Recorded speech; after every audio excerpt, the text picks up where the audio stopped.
కేసీఆర్ సవాల్ విసిరారు. రాష్ట్రంలో 66% ప్రజలు కాంగ్రెస్ తోనే ఉన్నారని రేవంత్ రెడ్డి చేసిన ప్రకటనను ఆయన తప్పుబట్టారు. నిజంగా అంత మద్దతు ఉంటే బీఆర్ఎస్ నుంచి గెలిచి కాంగ్రెస్ లో చేరిక 10 మంది ఎమ్మెల్యేలతో రాజీనామా చేయించి ఎన్నికలకు వెళ్లాలని డిమాండ్ చేశారు. అప్పుడు తెలంగాణ ప్రజానీకం ఎవరి వైపు ఉందో తెలుస్తుందన్నారు. ప్రతిపక్షంలో ఉన్నప్పుడు సిరిసిల్ల జిల్లాలో కాంగ్రెస్ పార్టీ కనీసం 10 సీట్లు కూడా గెలవలేదని గుర్తు చేశారు. కానీ ఇప్పుడు బీఆర్ఎస్ 80 గ్రామాల్లో విజయం సాధించిందన్నారు. గ్రామ పంచాయతీ ఎన్నికలు ముగిశాయి కాబట్టి ఎన్నికల నాటి విభేదాలను పక్కన పెట్టి కలిసికట్టుగా పనిచేయాలని పిలుపునిచ్చారు. ముఖ్యమంత్రి గారిని ఇలా సిరిసిల్ల వేదికగా వారికి నేను ఒక సవాల్ విసురుతా ఉన్నా. అదే ముఖ్యమంత్రి గారు మీరు అనుకుంటున్నట్టు ఏది 66% రాష్ట్రంలో ప్రజలు నీతోనే ఉన్నారు అనే మాట నిజమే అయితే నేను నీకు ఒక సవాల్ చేస్తా ఉన్నా. మా ఎమ్మెల్యేలు ఒక 10 మందిని ఎత్తుకపోయినావు కదా, 10 మందిని ఎత్తుకపోయింది కదా, ఆ 10 మందికి దమ్ముంటే రాజీనామా పెట్టి ప్రజలు చెప్తారు ఎవరు ఎక్కడున్నారు, ఎవరి శాతం ఎంత, ఎవరి బతికెంత, ఎవరి పొడువు ఎంత ప్రజలు తెలుస్తారు. 10 మందితో రాజీనామా పెట్టి రా ఎలక్షన్లకు. నిజంగా 10 మందిని చూస్తే కూడా నాకు నవ్వాలని ఏడవాలని తెలుస్తలేదు. సరే, జిల్లా పరిషత్ ఎలక్షన్లు, మండల పరిషత్ ఎలక్షన్లు అవి వచ్చేటప్పుడు వస్తాయి, వాటిని కొట్లాడదాం. ఈ లోపల పెద్దలు కేసీఆర్ గారు కూడా మనకు ఒక బాధ్యత పెడతా ఉన్నారు. సార్ ఏం చెప్పిందంటే ఒకవేళ ప్రభుత్వం గనక ఎలక్షన్లు పెడితే కొట్లాడదాం, ఎలక్షన్లు లేని పక్షంలో మన పార్టీ మరి జనవరి మాసంలోనే కొత్తగా సభ్యత్వ నమోదు కార్యక్రమం, కొత్త గ్రామ కమిటీలు, కొత్త మండల కమిటీలు, అట్లాగే జిల్లా కమిటీ కూడా కొత్తదనంతో నేసుకుందాం. మంచి చాకు లాంటి పిల్లలు ఎంతో మంది ఉన్నారు, అందరినీ కూడా కలుపుకొని బ్రహ్మాండంగా కొత్త రక్తం అట్లాగే పాత తరం అందరినీ కలుపుకునే విధంగా మంచి బ్యాలెన్స్ తోని కొత్త కమిటీలు కూడా వేసుకుందాం జనవరి మాసంలో.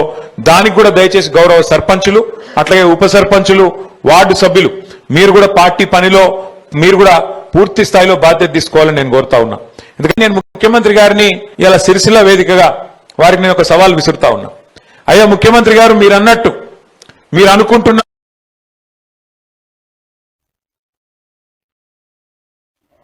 పోలవరం ముప్పు పేరుతో భద్రాచలం నుంచి ఆంధ్రాలో విలీనమైన 5 గ్రామ పంచాయతీలు తిరిగి భద్రాచలంలో కలపాలని తెలంగాణ జాగృతి అధ్యక్షురాలు కవిత డిమాండ్ చేశారు. శుక్రవారం భద్రాచలం వచ్చిన ఆమె ముందుగా భద్రాద్రి రామయ్య దర్శనం చేసుకున్న అనంతరం స్థానిక కేకే ఫంక్షన్ హాల్లో ఏర్పాటు చేసిన కార్యకర్తల సమావేశంలో పాల్గొని మాట్లాడారు. రాష్ట్ర విభజన అనంతరం పోలవరం ముంపుకు గురికాని పిచ్చుకలుపాడు, గన్నాయిగూడెం, ఏటపాక, పురుషోత్తమపట్నం, గూండాల పంచాయతీలను ఆంధ్రాలో విలీనం చేశారని, ప్రజలు ప్రయోజనాలను ఇబ్బందులను దృష్టిలో పెట్టుకోకుండా విలీన ప్రక్రియ జరిగిందని మండిపడ్డారు. కానీ లాంగ్ టర్మ్ లో ఈ ప్రాజెక్టులు కట్టిన తర్వాత కూడా భద్రాచలం మునగొద్దు, ఈ 5 గ్రామాల ప్రజలు బాగుండాలి. రామ్లవారి మాన్యాలు ఏవైతే పురుషోత్తమపట్నంలో ఉన్నాయో ఆ మాన్యాలను మనం కాపాడుకోవాలంటే ఖచ్చితంగా ఒక మంచి రీటైనింగ్ వాళ్ళు కట్టాల్సిందే, దాని భద్రాచలంని కాపాడాల్సిందే. నేను బీజేపీ నాయకుల్ని కోరుతా ఉన్నాను, పెద్ద పెద్ద నాయకులు, మోడీ గారిని, అమిత్ షా టెంపుల్, మరి అటువంటి భద్రాచలం టెంపుల్ ని కాపాడడానికి బీజేపీ వాళ్ళకైతే మనసు ఉంటలేదు. ఈ 5 గ్రామాలు ఆంధ్రాలోంచి తెలంగాణలో విలీనం కావాలన్నా కూడా బీజేపీ వాళ్ళే వెంటబడి చేయాలి.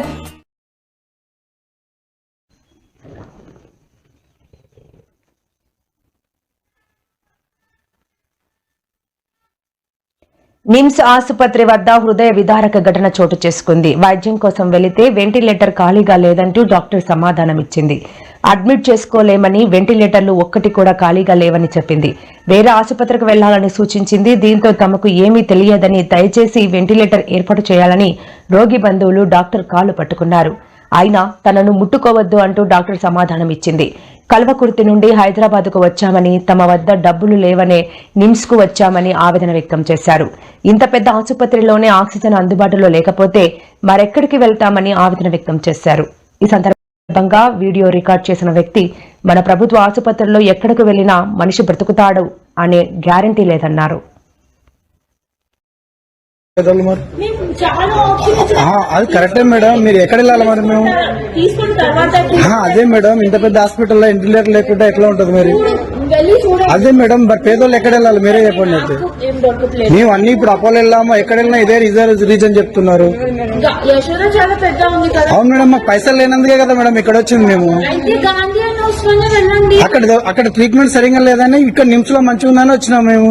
మీరు ప్రతిదానికి లేదంటే మేము ఎక్కడ వెళ్ళాలా మేడం? చూడమా, ఒక్కటి కూడా ఆక్సిజన్ పోర్ట్ ఉంటే తీసుకుంటాం. మేము వెళ్ళి తీసుకోవడానికి ఎట్లా ఉంటుంది మేడం? మీరు కొంచెం ఇట్లా రిక్వెస్ట్ చేస్తే ఇట్లా ఇంత ఇట్లా అర్థం చేసుకుంటున్నారు మేడం. అది కోసమే చెప్తున్నా కదా.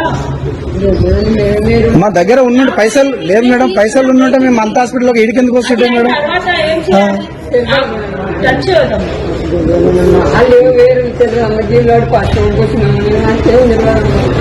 దూరంకి వెళ్ళి వచ్చినా మేడం, కొంచెం రిక్వెస్ట్ చేసినా కానీ మీరు చెప్తానండి. ఆక్సిజన్ పోర్ట్ లేదు ఇప్పుడు. తీసుకుంటే తర్వాత ట్రీట్మెంట్ ఎట్లా అయ్యాలి? మేము ఇంత పెద్ద ఎక్కడ పోయినా అదే రీజన్ చెప్తున్నారు. వెళ్ళి చూడు, మేము రామ్ చెప్తే అక్కడ వెళ్ళి చూడు, ఒక్కటి కూడా ఆక్సిజన్ పోర్ట్ ఉంటే మేము తీసుకుంటాం. నాకు ఏంటి, పేషెంట్ ఉంది, మేము తీసుకుంటాం. స్ట్రోక్ లేక వచ్చినందుకే కదా మేడం. స్ట్రోక్ లేదు, అబ్డామినల్ పెయిన్ ఉంది. అదే మేడం, మరి మాకు తెలియకనే కల్వకుర్తి నుంచి తీసుకొచ్చినాం అన్న, ఇక్కడ నుంచి కాదు. అక్కడ వస్తే నిమ్స్కి వెళ్ళడానికి పంపించారు మరి మేడం. మాకు నియర్ 100 అట్లీస్ట్ 45 minutes అయింది. నేను పేషెంట్ ని చూసిన, అది అయిన తర్వాత కూడా చెప్పిన నా దగ్గర ఆక్సిజన్ పోర్ట్ ఏం లేదు. ఎప్పుడు చెప్పిన తర్వాత ఇక్కడ నుంచి అక్కడ అయితే మేము ఏం చేయాలి చెప్పండి? అండ్ అది వీడియో పనిచేయాలి. మరి అవును మేడం, మరి ఎక్కడ చెప్పాలి చెప్పండి? మరి మీరు కొంచెం కూడా రిక్వెస్ట్ చేసుకుంటారు కదా మేడం. మీరు రాంగ్ చెప్తే అక్కడ వెళ్ళి చూడు, ఒక్కటి ఇంతగానో ఉన్నప్పుడు మరి ఇంకెక్కడ పోతుందని చెప్పండి అన్న. మీరు ఇలా చూసుకున్నా కదా, దేనైనా అడ్జస్ట్ చేసి చేస్తారు కదా. తెలంగాణ గవర్నమెంట్ జాతీయ ఉపాధి హామీ చట్టం పథకంలో మహాత్మా గాంధీ పేరును తొలగించి వికసిత్ భారత్ జీ రామ్జీ పేరిట కొత్త పథకాన్ని తీసుకురావాలని బీజేపీ చేస్తున్న ప్రయత్నాలను నిరసిస్తూ రాష్ట్ర వ్యాప్తంగా ఆందోళనలు చేపట్టాలని ఏఐసీసీ పిలుపునిచ్చిన నేపథ్యంలో టీపీసీసీ కార్యాచరణను ప్రకటించింది. ఈ మేరకు టీపీసీసీ అధ్యక్షుడు మహేష్ కుమార్ గౌడ్ పార్టీ శ్రేణులకు పిలుపునిచ్చారు. శనివారం ఉదయం 10 గంటలకు సికింద్రాబాద్లోని గాంధీ ఆసుపత్రి సమీపంలో ఉన్న మహాత్మా గాంధీ విగ్రహం వద్ద టీపీసీసీ ఆధ్వర్యంలో నిరసన కార్యక్రమం నిర్వహించనున్నట్లు తెలిపారు. కాంగ్రెస్ పార్టీ ఆనాడు అనేక మంది సామాజికవేత్తలతో చర్చించి ఉపాధి హామీ గ్రామీణ ప్రాంతాల్లో ప్రజలకు ఒక లైఫ్ లైన్ లాగా తీసుకొచ్చింది. భారతీయ జనతా పార్టీ ఎన్నికల ఎజెండాలో దాన్ని ఇంకా పట్టణాలకు కూడా విస్తరిస్తామని చెప్పి ఈ రోజు దానికి సంబంధించి పేరు మార్చడం ద్వారా రాక్షస ఆనందం పొందే ప్రయత్నం చేస్తా ఉంది. అదేవిధంగా పని దినాలకు సంబంధించి పెంచినట్టే పెంచుతూ రాష్ట్రాల మీద భారం వేసే ప్రయత్నం చేస్తా ఉంది. అన్ని కలుపుకొని మహాత్మా గాంధీ రోజ్గార్ యోజనకు పేరు మార్చి విబిజీ రామ్జీ అని పేరు పెట్టడం వల్ల ఏం జరుగుతుందో అర్థం కావడం లేదు. ఆనాడు శ్రీమతి సోనియా గాంధీ మన్మోహన్ సింగ్ గారు అందించిన మహాత్మా గాంధీ ఉపాధి హామీ పథకాన్ని నిర్వీర్యం చేసి నీరుగార్చి పేరు మార్చడమే కాకుండా విధానాలను మార్చడం ద్వారా పేదలకి పథకాన్ని అందకుంటే చెయ్యాలన్న కక్ష కుట్ర స్పష్టంగా కనిపిస్తుంది. కేంద్రంలో సోనియా గాంధీ గారి మీద, రాహుల్ గాంధీ గారి మీద కక్షతో కూడిన అక్రమ కేసులు పెట్టడం, కోర్టులు చీవాట్లు పెట్టినా కూడా మారకపోవడాన్ని మనం కళ్ళతో చూస్తున్నాం. వీటన్నిటిని దృష్టిలో పెట్టుకుని ప్రజలు ప్రజాస్వామికబద్ధమైన కాంగ్రెస్ పార్టీ ప్రజలకు రక్షణ. అందుకే ఈ రోజు తెలంగాణ ప్రజలు కాంగ్రెస్ పక్షాన బలంగా నిలబడ్డారు.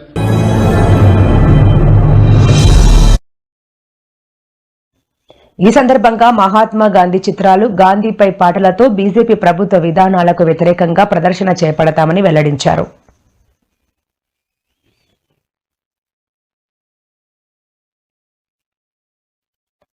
సర్పంచ్ ఎన్నికల్లో చిత్తుగా ఓడిపోయిన కేటీఆర్ విజయోత్సవ సభలు నిర్వహిస్తుండటం చూసి జాలేస్తోందని ప్రభుత్వ విప్ ఆలేరు ఎమ్మెల్యే బీర్లా ఐలయ్య అన్నారు. ఇవాళ గాంధీ భవన్ లో మీడియాతో మాట్లాడుతూ బీఆర్ఎస్ ఆధ్వర్యంలో పార్టీ ఆత్మీయ సమావేశాలు, సమన్వయాలు పేరుతో కేటీఆర్ జిల్లాల పర్యటనలు చేపడుతుండటం హాస్యాస్పదమని అన్నారు. ఓడిపోయిన సర్పంచ్లను ఓదార్చడానికి ఓదార్పు యాత్రలు చేస్తున్నారా అని సెటైర్లు వేశారు. అసమర్థుడి జీవయాత్రల కేటీఆర్ టూర్లు ఉన్నాయని కామెంట్ చేశారు. రాష్ట్ర వ్యాప్తంగా జరిగిన పంచాయతీ ఎన్నికల్లో కాంగ్రెస్ పార్టీ భారీ మెజార్టీతో విజయం సాధించిందని తెలిపారు.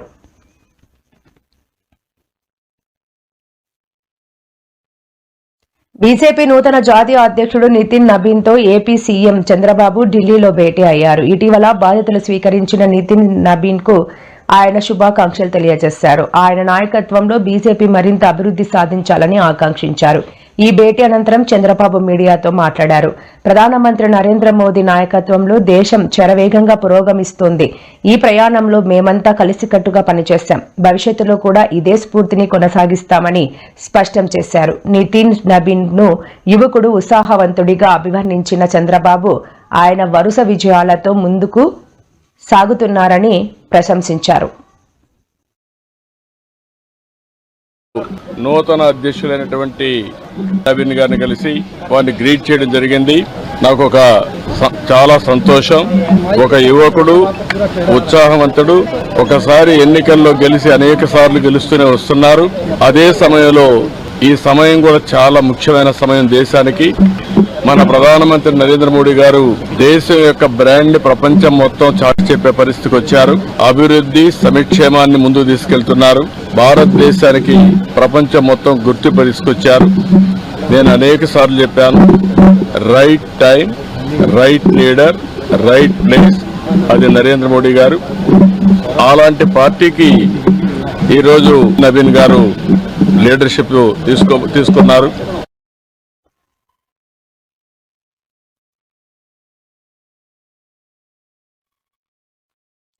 చట్టాన్ని ఉల్లంఘించి గతంలో అక్రమాలకు పాల్పడిన వారిని వదిలిపెట్టే ప్రసక్తే లేదని, ఎవరికి ఎప్పుడు ముహూర్తం పెట్టాలో తనకు బాగా తెలుసని ఏపీ మంత్రి నారా లోకేష్ హెచ్చరించారు. ఈ రోజు రాజమండ్రిలో జరిగిన టీడీపీ కార్యకర్తల సమావేశంలో ఆయన పాల్గొన్నారు. ఈ సందర్భంగా లోకేష్ మాట్లాడుతూ టీడీపీని భూస్థాపితం చేస్తామన్న వారి కలలు నెరవేరలేదని, ఎన్టీఆర్ స్థాపించిన ఈ పార్టీ మరో 100 ఏళ్లు బలంగా నిలబడుతుందని ధీమా వ్యక్తం చేశారు. టీడీపీలో అలక అనే ఒక జబ్బు ఉందని, దానిని వీడాలని కార్యకర్తలకు సూచించారు. ఎమ్మెల్యేపై అలగడం కంటే ఆయనతో పోరాడాలి, 4 గోడల మధ్య తప్పులను సరిదిద్దాలి అని హితవు పలికారు. మంగళగిరి, రాజమండ్రి నియోజకవర్గాలు టీడీపీకి కంచుకోటలని, ఇక్కడ పార్టీని ఓడించడం ఎవరి తరము కాదని ఆయన స్పష్టం చేశారు.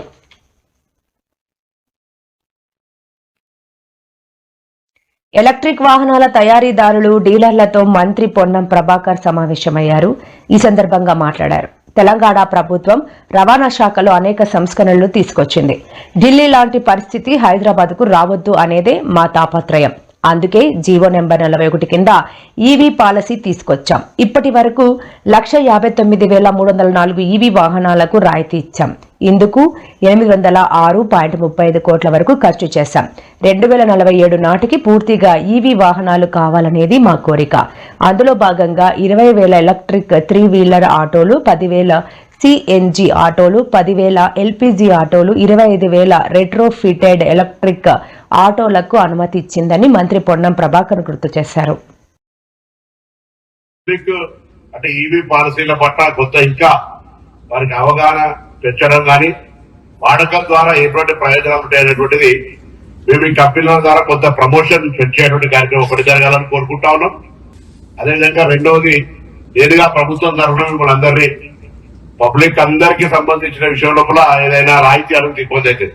కానీ అట్లీస్ట్ తెలంగాణ ప్రభుత్వ అభివృద్ధిలో భాగస్వాములు అవుతున్నటువంటి ప్రభుత్వ ఉద్యోగులకు సంబంధించి వాళ్ళు లోన్ల ద్వారా వెహికల్ తీసుకునే సందర్భంలో నేను ఇంత పర్సెంట్ అంత పర్సెంట్ అనేవాడుగా నా ఎక్స్పెక్టేషన్ 20% తక్కువ కాకుండా వాళ్ళకి ఏమైనా మీరు ఎగ్జంప్షన్ ఇవ్వగలిగితే మీకు సంబంధించిన కంపెనీస్ ద్వారా అప్రోచ్ తీసుకొని తెలంగాణ ప్రభుత్వ ఉద్యోగులకు సంబంధించి ఈ యొక్క కార్యక్రమాన్ని ప్రోత్సహించడానికి, ప్రమోట్ చేయడానికి వాళ్ళ భాగస్వామ్యం కూడా బాగుంటుంది. కాబట్టి అదొక కార్యాచరణ తీసుకుంటే బాగుంటుంది అనేటువంటి నా విజ్ఞప్తి చేస్తా ఉన్నా.